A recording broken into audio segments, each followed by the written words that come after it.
I still remember that night. The air was thick, the kind that holds more judgment than oxygen.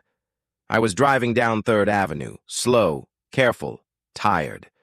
It was close to midnight, and the city had that hollow sound it makes when even the drunks have gone home. My name's David Cross. 46. Mechanic by habit, listener by choice. At least that's what they saw. What they didn't see was the badge I kept in my glove compartment, the one that said Federal Agent. But that night, none of that mattered. Because to them, I was just another black man in a beat-up car. The sirens came fast, blue and red bleeding through the windshield. A voice on the loudspeaker, sharp, rehearsed, like he'd said it 100 times before. "Hands where I can see them! Step out of the vehicle!" I'd been through this before. The looks, the tone, the way their hands rested just a little too ready on their guns. But something about tonight felt heavier. Maybe it was the rookie in his eyes. Maybe it was the fear in mine. I stepped out slow. Didn't talk. Didn't move wrong. License and registration. I handed it over. He looked at it, then at me. Twice. "This car registered to you?" "Yes, officer." "You sure?" "Pretty sure." "I paid for it." The sarcasm slipped out before I could stop it. Old habit. Bad one. He didn't like that. Next thing I knew, I was on the hood, hands behind my back, cold metal pressing into my wrists. People had come out from their porches, phones out, recording. Their eyes didn't ask questions. They'd already decided who I was. Another one. I could almost hear it, even through the silence.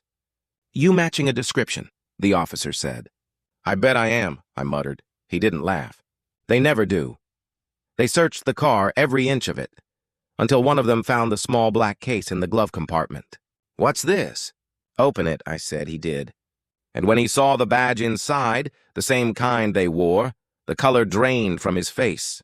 The other cop froze. The one who'd cuffed me stepped back, mouth open but no words coming out. I looked up slowly, calm as the storm before it hits. "You might want to read the name on it." He did. And that's when the silence changed flavor. From control to fear. I could have said a lot of things then. Could have thrown their words back at them. Could have asked if I matched the description now. But I didn't. Because I've learned something they haven't. Anger doesn't educate. It only echoes. So I just said, "Take the cuffs off." He did. Hands shaking. "Sir, we didn't—" "You did." I drove off without another word. Didn't even look in the mirror. Because some things you can't see. You can only feel. And behind me, the lights of their patrol car flickered weaker than before, like even they were ashamed to shine. The next morning, the city looked different. Not because anything had changed, but because I had. I parked my car 2 blocks from the station. Didn't want to make an entrance.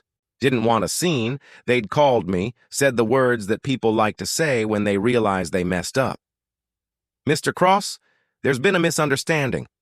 We'd like to clear things up, I'd heard that before. In my world, it usually meant, we'd like to sound sorry without being it. When I walked into the precinct, the same rookie from last night, Officer Jake Turner, froze mid-sentence. His coffee cup hovered halfway to his mouth. He looked like a man who'd seen his own reflection for the first time. "Agent Cross," the sergeant said, trying too hard to sound casual. "We appreciate you coming down." Didn't have much choice, did I? The room went quiet. Even the old clock on the wall seemed to hold its tick. They offered me coffee. I declined. Then came the talk, the long, polished, corporate kind of talk, procedural mistake, heightened tension, standard safety protocol, all the words that fill silence but never fix it. When they were done, I just asked one question. Who decided I was dangerous before I said a word? No one answered. They didn't have to. The truth was already sitting there. In their silence, in the way they avoided looking at me, in the way their hands still hovered near their belts when I moved. Jake finally spoke. Voice small, cracked at the edges.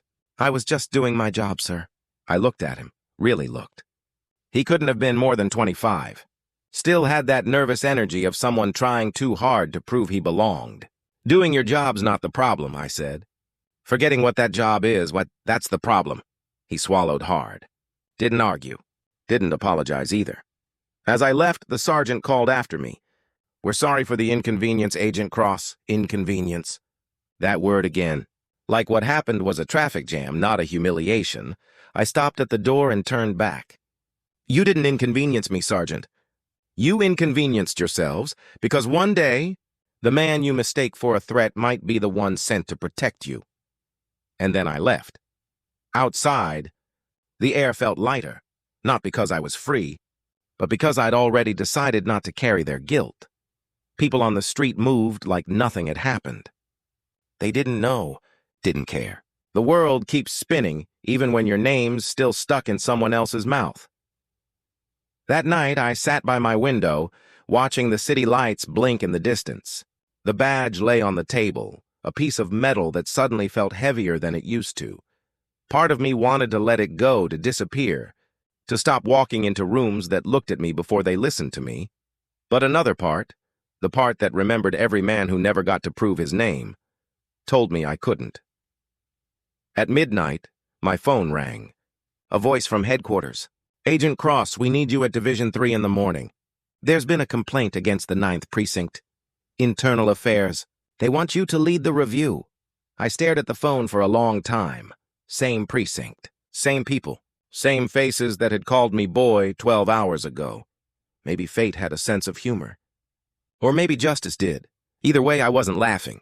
Just breathing. When I walked back into the 9th Precinct the next morning, it was like stepping into a photograph I didn't want to be in. Same walls. Same smell. Coffee, gun oil, and unease. The same faces, too. Only difference now was the silence. It followed me like a shadow that didn't know its place. The chief greeted me with a handshake that felt more like paperwork. "Agent Cross, we appreciate your cooperation in this review." Cooperation. I smiled politely. That word usually meant, "We hope you don't embarrass us." They led me to a small room, the kind used for interviews. And there he was, Officer Jake Turner, the same rookie from that night.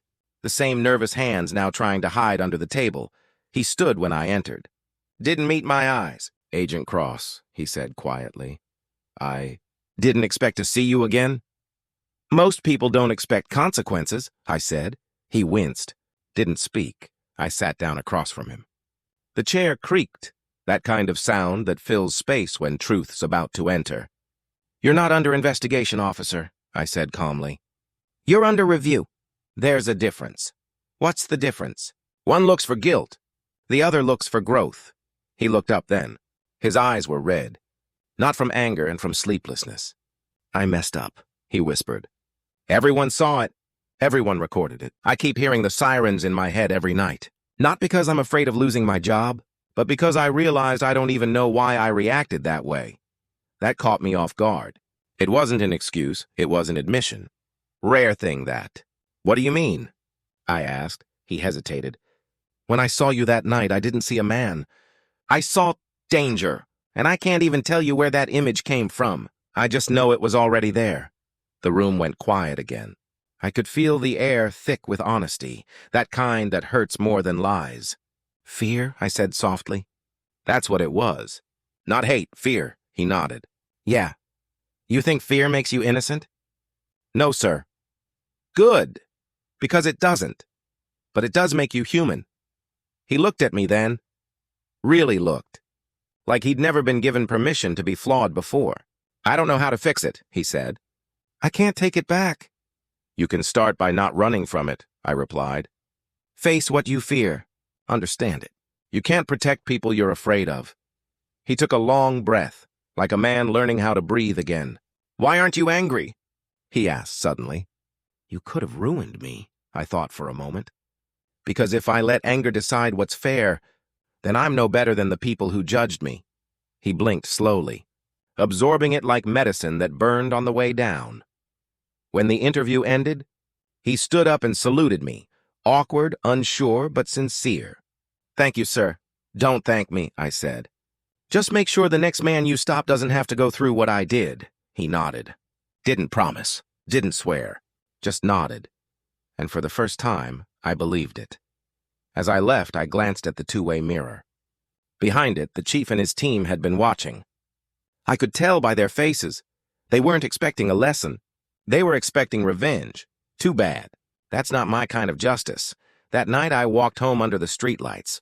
The city was quiet again, the kind of quiet that means something's changing, not loudly, but slowly, in the right direction.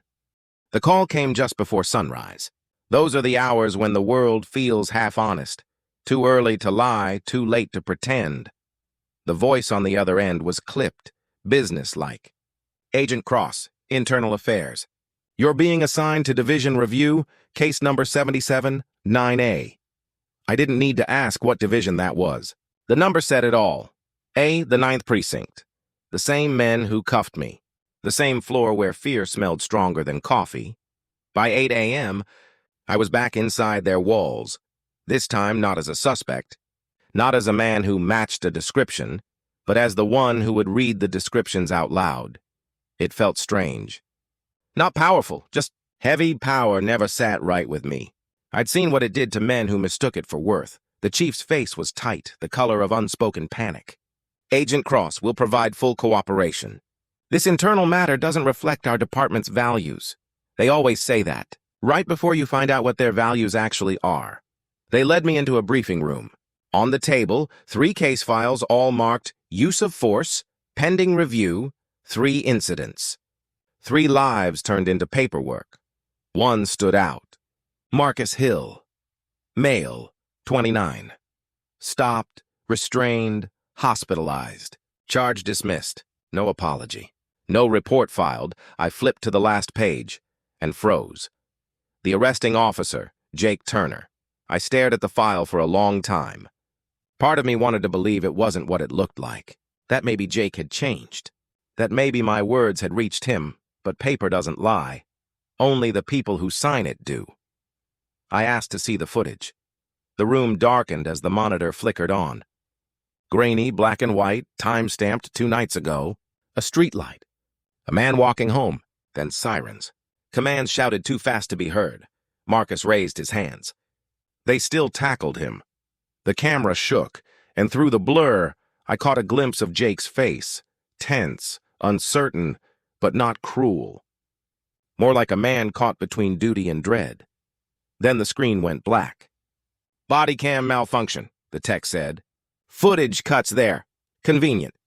Too convenient. I leaned back, feeling that old, familiar pressure behind my ribs, the one that comes when truth starts knocking louder than fear. That afternoon, I called Jake in. He looked surprised, not guilty, not defiant, just tired. You saw the file? He asked. I saw enough. It's not what it looks like. I raised an eyebrow. That's exactly what I said once. Remember how that felt? He looked down. He reached into his jacket. You thought wrong, I cut in. Again, he clenched his fists. Not out of anger, out of shame. You told me to face what I fear, he said quietly. But I don't even know what I'm afraid of anymore. You're afraid of being wrong, I said. Because once you are, you have to admit what you've built your career on isn't protection, it's prejudice.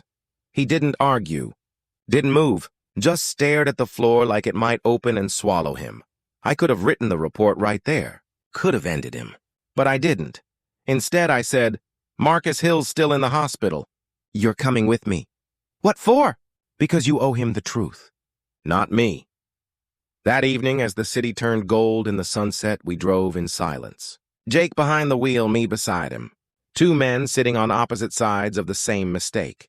The hospital loomed ahead, pale, clean, sterile. But I could already feel the weight waiting inside. Maybe that's what justice really is. Not punishment, not power, just the courage to walk back into the room you once broke. Hospitals have a smell you never forget. Clean, cold, and somewhere in between mercy and regret. We waited in a small interview room just past the recovery ward. They called it the witness debrief area. I called it what it really was, a mirror box for truth. One glass wall reflected everything. The others didn't. Just like people. Marcus Hill walked in on crutches. His ribs were still bandaged. His eyes, sharp, calm, too old for 29. When he saw Jake, something flickered across his face. Recognition, maybe, or memory. He didn't speak first. Neither did Jake, so I did. "Mr. Hill," I began, "I'm Agent Cross. I'm here on behalf of Internal Affairs. This is Officer Turner, the one involved in your stop." Marcus didn't answer. He just looked at Jake, and the silence between them thickened until it felt alive. Finally, he said, "I know who he is." Jake shifted, trying to stand straight.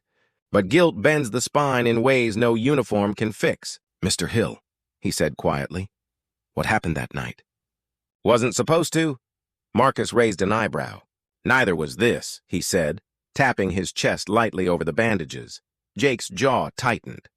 Words lined up behind his lips but never made it out. I stepped in before silence turned to something sharper. "Mr. Hill," I said, "you have every right to file charges. But before we do that, I need you to hear something." He looked at me, curious. Then his eyes dropped to the ID badge on my chest. They widened, just a little. "David Cross," he said slowly. "I know that name." "You might," I said. "I was in your shoes once. Same precinct, same officer." He stared at Jake again, this time differently. "You?" he said, almost disbelieving. "You're the one they cuffed last year." I nodded. "I am." The room went still. No one moved. The mirror behind Marcus reflected three men who didn't belong in the same frame, but somehow did. "So what now?" Marcus asked softly. "You gonna arrest him? Make it even?" I shook my head. "Even doesn't heal anything. It just trades pain for pride." Jake swallowed hard. "Mr. Hill, I'm sorry, 2 words, small, but they filled the room like thunder in a church." Marcus said nothing. Just looked at him, really looked.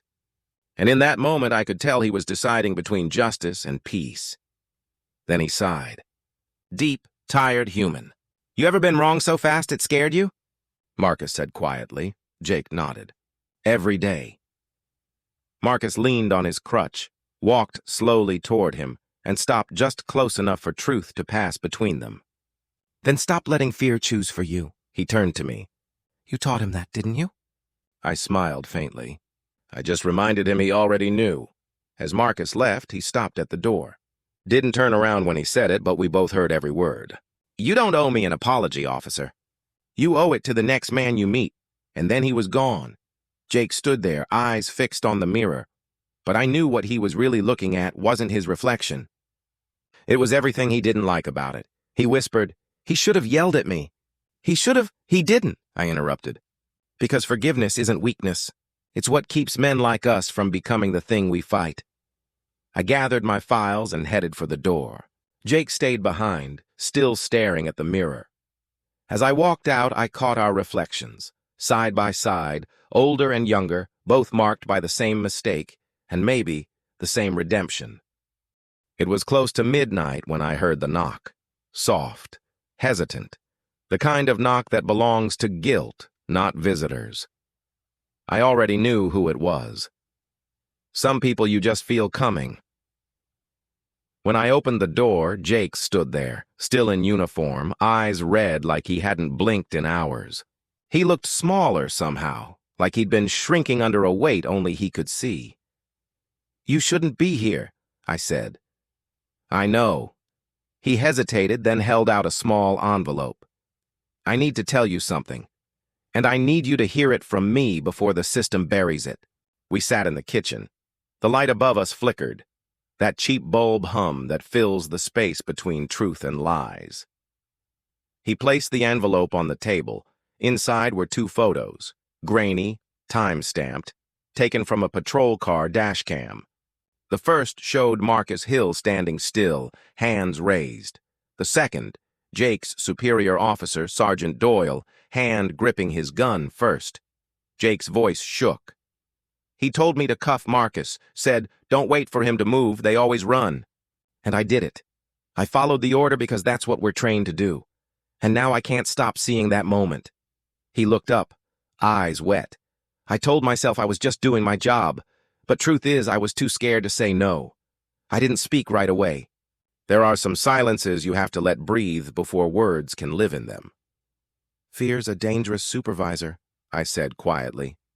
"It doesn't need a badge to give orders." He nodded, rubbing his hands together. "I filed a report. Internal affairs will see it, but you and I both know how that goes. Yeah, I said. Paper burns easier than truth. He gave a small, broken laugh. You ever get tired of forgiving people, sir? Every day, I said. But the moment I stop trying, I become the thing I swore to fight. He leaned back, exhaling like the air itself hurt. Doyle's still out there, still on patrol, still telling rookies to shoot first if you have to. I thought about exposing him publicly, but I don't know if that makes me brave or just angry. Maybe both, I said.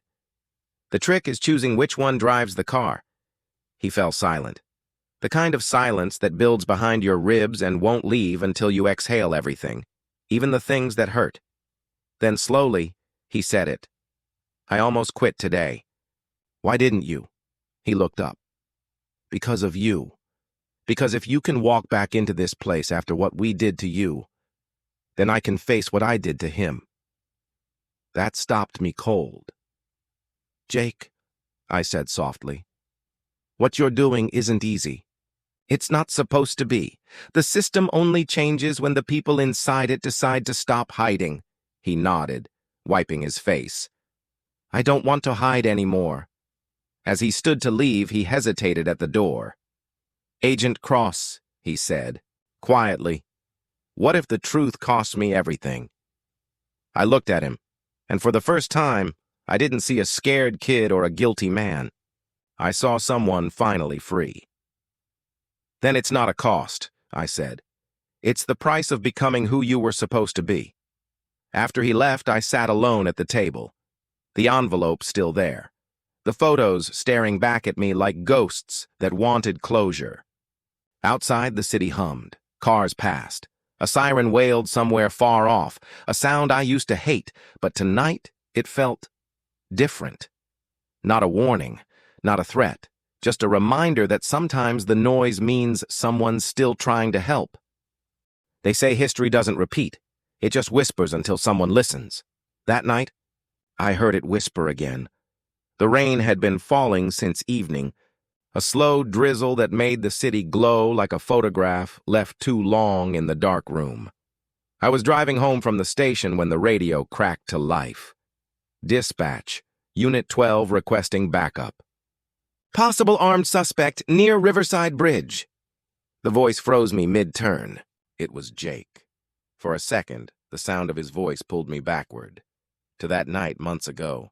Sirens, headlights, cold asphalt, and hands that didn't know the difference between caution and fear. I turned the car around. Didn't think. Didn't plan. Just drove. By the time I reached the bridge, the world was blurred with rain. 2 patrol cars blocked the road, lights flashing, reflecting off the wet pavement like broken glass. Jake stood there, soaked, gun drawn but lowered, eyes locked on a man standing in the middle of the road, black hoodie, hands half raised. No weapon in sight. It was all too familiar. I didn't call out. Didn't want to break the silence that might save him. From where I stood, I could see Jake's hand shaking. Not from fear, from choice. The other officer shouted, "He's reaching!" Jake didn't move. Didn't fire. "No, he's not," Jake said firmly. "He's scared." The suspect froze, confused by the shift in tone. "Hey," Jake said, lowering his weapon. "I'm not gonna hurt you, all right? Just keep your hands where I can see them. Talk to me, no aggression. No command, just humanity."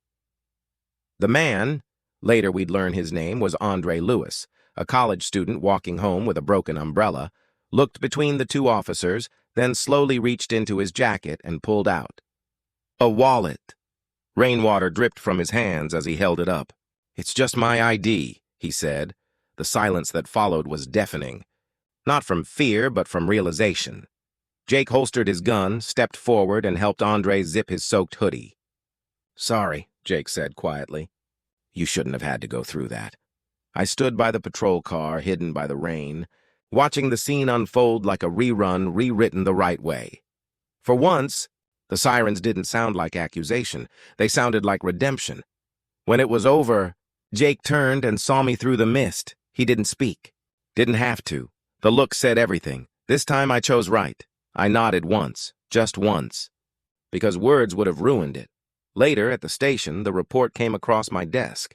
No shots fired, no injuries, no escalation. Just one line added at the end in Jake's handwriting. Officer chose de-escalation and communication. Suspect released safely. I stared at it for a long time. So simple, so rare. Then I folded the report and smiled. Maybe justice wasn't in the courtroom. Maybe it was here, in quiet decisions that no one clapped for. The next morning, as I drove across that same bridge, the sun broke through the clouds for the first time in weeks. The river shimmered gold beneath it, and for a moment I swore I heard it whisper again, not of fear but of grace. The bridge looked different in daylight. No rain, no sirens, just morning light turning the river silver. I hadn't heard from Jake since that night. Didn't need to. Some lessons don't echo, they settle. I was finishing paperwork when someone knocked. Jake stood at the door, uniform pressed, eyes clear. "Agent Cross," he said quietly, "I wanted to thank you." "For what?" "For not giving up on me. For not making me my mistake." I gestured for him to sit. He didn't. He just stood there, hands clasped like a man in church. "I turned in my resignation," he said. "But they asked me to stay, to train new recruits on de-escalation, to teach them what I learned from you," I smiled. "Good. Maybe this time the lesson will stick." He hesitated, then held out a small box. Inside was a badge, his, polished, worn at the edges. "It doesn't feel right to keep it," he said. "But I wanted you to have it." "No," I said, pushing it back. "You earned the right to make it mean something new." We walked out to the river after. The water moved slow, like time forgiving itself. "You know," Jake said, "I used to think justice was about punishment. Now I think it's about perspective." "You're learning," I said. "Still am," he smiled. "You ever get tired of forgiving people?" "Every day," I said. "But I'd rather be tired than bitter." He laughed, really laughed this time.